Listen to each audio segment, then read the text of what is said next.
Today, on a new episode of How to Be a Top Notch Woman, I'm going to talk about feelings, emotion, and knowing one divine self. I really want you guys to realize happy tears are literally the best thing. I feel like after watching a movie and it's just such a beautiful ending and the tears just start flowing, it's like you realize you don't have to be sad to cry. You can cry and still rock Chanel. Because you got Chanel. Imagine getting your first ever Chanel purse that you've wanted forever. You're gonna freaking cry. That's literally the best moment of your whole entire life that literally happened. You getting a gift and it was a Chanel bag that you wanted forever.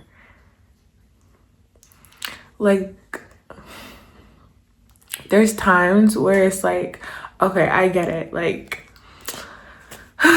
I'm just going through so much stress. I can't take anymore. I need to let out some happy tears right now. When you want to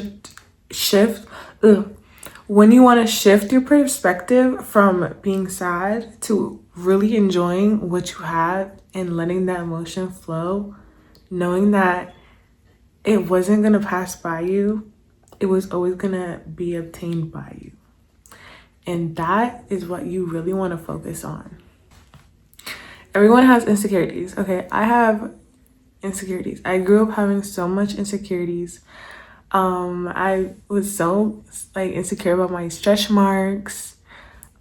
Growing up, I was so insecure. I was insecure about my stretch marks. I would always try to cover my stretch marks when it came to basketball. I wasn't on the bench. I was always starting five. Okay, don't get it twisted.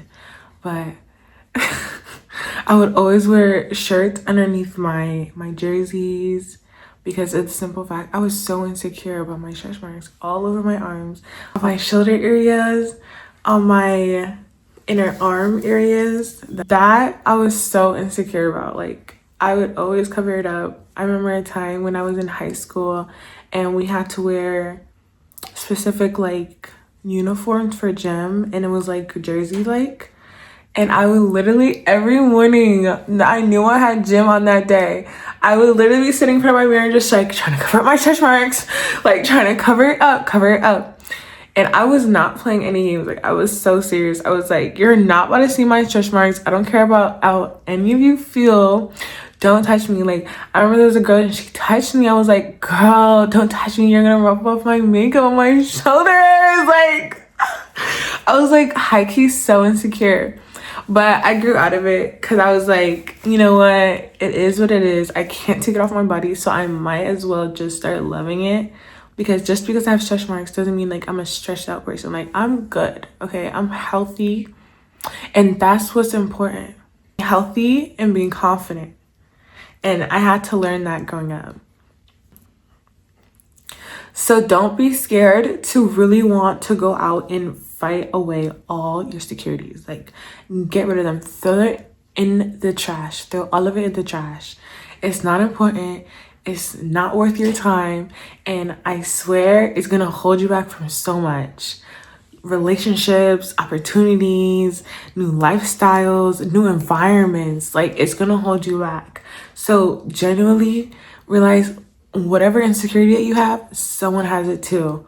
So you might as well just be okay, we all have similarities where we're all insecure about similar things, same things. So let me not let it affect me too much, because at the end of the day, we uplift each other on the internet. We uplift each other in real life, so we don't have insecurities. And when we get online, it's the same thing. So realize that you can do that to yourself. You don't have to have someone coming to you and telling you, don't be insecure about that. Don't do this, don't do that. You're perfect the way you are. Because you as a person with a kind, loving heart, knowing that you're a top-notch woman. So you're going to go out your way to make people feel better about themselves, their hearts, their mind, and their soul. So you have to do that to yourself too. Not just towards other people, but yourself in the mirror. what about you was lacking God for you to feel insecure? That's also a big question you should ask yourself. What about you was lacking God in your mindset, your mentality, where you were so insecure and felt undermined in front of the presence of other people? Because I know when I was growing up, I'm only 21, so I don't have much adult life experience. But from what I've learned from growing up in schools and being around communities and people, I realized that my insecurity, the lack of the essence of God, was I was being judgmental about myself, how I saw other people judge other people. And I felt like me focusing on the fact that there are people that go out their way to make other people feel bad about themselves, it doesn't say anything about me, right? So I need to stop gaslighting my own self so I don't feel like I'm worthless just because they will probably say a comment that I had about myself to someone else that I don't even know. I realized that I was lacking God in that situation, like in the mentality, because I was focusing on the negatives that wasn't projected towards me, but because I heard it, it was like it made me feel like, oh, if they would treat them like that, they would treat me like that.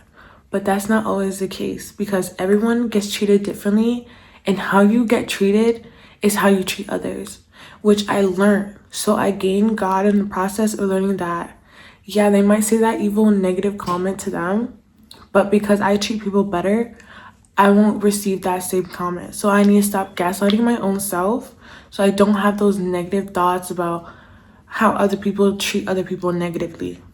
And it's so important.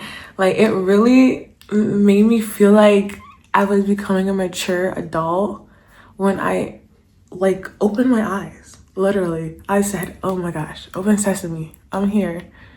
Let me be focused and let me be confident, because me being confident is literally the essence of God, okay? It's the essence of being able to attract what I want, know what I want, and to love who I am in the process of getting it, receiving it. In the process of getting to know how you are and who you are and how do you feel about you, I want you guys to ask yourselves the question, what is a negative thing that people have always said about you, but you knew it wasn't true, it wasn't real, it wasn't honest about who you really were as a person, but it left an impact not on your life, but on certain events that remind you of it. Because I know that when I get into a new relationship, like friendship, it doesn't have to be romantic, it can be platonic, but a new relationship in general, or primary, a new relationship in I'm gonna just say general. I like general, okay? A new relationship in general, I always look for certain characteristics about people that were actually a little negative in my life. And I look for characteristics to see if they're the same type of person. Because one matching trait matches with something or someone that reminds you of something in the past, are more than likely bound to do exactly what that person did or said to you negatively in the past, in the present, or in the future. So it's good to cut those people off quickly. As soon as you spot it, cut it off, because you're gonna already go out your way to be reminded of things that could put you in a jeopardizing like mindset to go back to old ways. Not saying that your ways back then were bad, but it's gonna give a negative thought, or it's gonna like leave remnant of wanting to become better again, which is what you want, but you don't want to be stuck in that phase. Because the more you keep wanting to be better and be better and be better, you're not really getting better. Like, and then people always say they want to be better, better, and better. if they want to get better, obtain better, and better, but then they literally are doing the same thing and they haven't gotten any better, more than likely they've also went ghosted from the internet, okay? So it's so crucial to know that you're not getting just better and better. That's obvious, like, yes. But what are you getting? What are you doing? Who are you becoming? Right? Like, always add on to something you don't have. Don't say you're getting better and better, and then you don't do something new for yourself.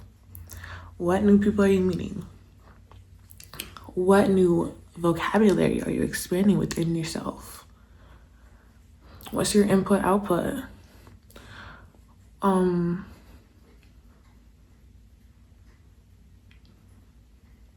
What's your lifestyle changes? Because literally, like I said before, people literally don't change and they keep saying they're getting better and better. But what's their lifestyle change? Are they going out and helping the homeless? Are they giving back to charities? Are they donating to churches? Are they creating their own GoFund to help innocent children around the world? What are they doing? Are they getting all these donation apps to help people in Gaza and Palestine and Sudan and Congo and all over the world? What are they doing? You don't have to go out your way to be you don't have to go out your way to expose and tell everyone in the world that you're helping someone. But when you're having a platform and you genuinely want to become a top-notch woman or a top-notch person, you're going to dedicate speaking and advocating for those in need, because those in need are depending on people that have the opportunity to get online with a platform and speak to help as they would if it was the other way around. So it's so crucial to remember that you're getting better not for everyone else to see. You're getting better for yourself. You're actually using your heart and you're creating what you believe and you actually genuinely love. In order to know how you feel about you, you have to open up, reflect, observe, and redefine anything that you do not like about yourself. You always have the opportunity to change. Don't see yourself in other people and then forget that you didn't even change yourself at all. You want to reflect about yourself, reevaluate, observe, see who you are, open up, open your heart chakra, open your crown chakra, open your root chakra. Just continue opening your body. If you believe in the spiritual aspects or not, just believe in yourself, and that you're already doing it automatically without giving a title to an area in your body. Learn about you. You have to feel yourself. What do you like? What do you like? Only you can know that. Like, only you can let the world know what you like. Only you. It's nobody else. That's the voice that your brain is conditioned to listen to automatically. Your own voice. You cannot change it because why? It's you. You're the one who's creating these thoughts, or you're the one who's accepting and hearing your own thought. So use your voice and speak and express your own mind. That's what you have. In order to communicate with other people outside of you, you have to what? You have to use your voice. You think from your mind first, and you use your tongue to create sound from your vocals, your throat. And you speak. You advocate. Cry if you need to. It's okay to cry. I cry sometimes all the time. I cry randomly, okay? I'll cry randomly, like from either some really sad shit or some really happy shit. I'll just cry, okay? And that's good. And as a girl, as a woman, it's normal to cry. Like, you should be crying like at least like twice or 3 times a year. Like, regulate your nervous system. get out all that excess, like, built up energy where it's just like you want to cry. Because remember, it's not always negative. Sometimes the best way to relieve your joy is literally to just cry. It shows that your brain is able to process that this is an emotional moment, whether it's good or it's bad, but it's emotional. And fun fact, your brain doesn't really remember emotion. So take the opportunity and use it, because you'll mess up your nervous system by forgetting about your own heart. And it will cause an impact on your memory. And that's what you don't want. You don't want a negative impact on your memory. You want your memory to be good and clear, and you're able to recall a lot of information that happened from a long time ago. And that's the goal, because you're actually using your brain. Your brain is like God. God gave you a brain. God gave you thought. God gave you voice. So use what God gave you.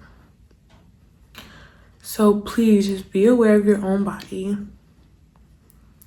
and treat yourself as a gift. Don't expect to be spoiled. You don't want to be spoiled. If gift is synonym and spoiled is antonym of gift, why would you want to be a rotten fruit? You're not put on the earth to become a rotten fruit. Rotten fruits, they fall from the tree on their own. They can go into the soil and lay there, but they're not going to produce new greens on the tree.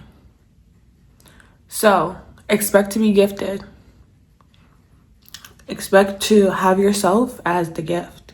Expect to know that you are the gift to whoever you meet, and your presence is valuable to whoever that you seek and that seeks you.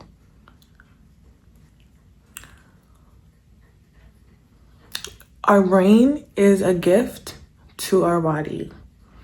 Our body is like a tree. It's always constantly evolving and producing new fruits that are not rotten.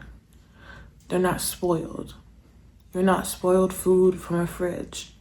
So really define who you are, because the more you go along with society and you don't question things that are being said, they delay your personal, spiritual, physical growth in this world.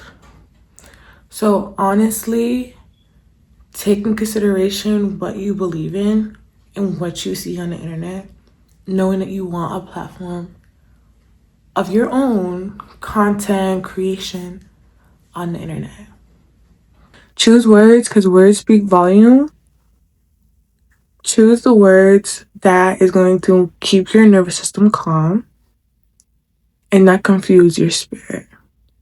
Because we get this thing as humans where we want to completely calm our bodies physically.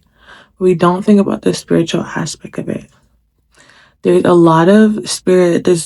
If there's disease, there's going to be a spirit to match disease. So if there's sickness, there's going to be a spirit to match sickness. So please use proper words to define what you want to regulate your nervous system. Because you can say you want to be spoiled, but then your spirit is saying, okay, I want to ruin your life. Not as a gift. You can get gifts, but behind the scenes, you can go through a lot of emotional turmoil and distress, which you see pretty prominently and evidently in society nowadays, like Hollywood, big industries. You see they have all this money, but they're the ones coming online with all the trauma, right? So it's not about you wanting to be spoiled, because you're just ruining your spirit behind the scenes. So choose words that you want to reflect into your real life that can happily take you from point A to point B to point C. That's important. So you're not on a mission, you're on a task. If the mission can fail, but the task cannot, you choose what you want. Because if the mission failed, try again. All right, but that's not the goal. The goal is to have a task. You complete the task, because you can't fail once you complete your task. You are given clear instructions on how to do it. plenty of people that can help you. Go on the internet, search up exactly what you want, and the answer is right there. You're on a task. You have a task to complete. When you go to Staples, it says task it, post it, because it's a task. When you have a sticky note, it's a task. When you go on a computer and you play a game, you're on a mission. That's not what we're doing, okay? We're not going to war. It's not the military. You're on a task, and that's all you're here to do. Know who you are and know how you feel, and realize that the words you use do affect you spiritually and emotionally more than you realized. Thank you so much for watching this episode of How to Become a Top-Notch Woman, and I will see you guys in the next one. Bye.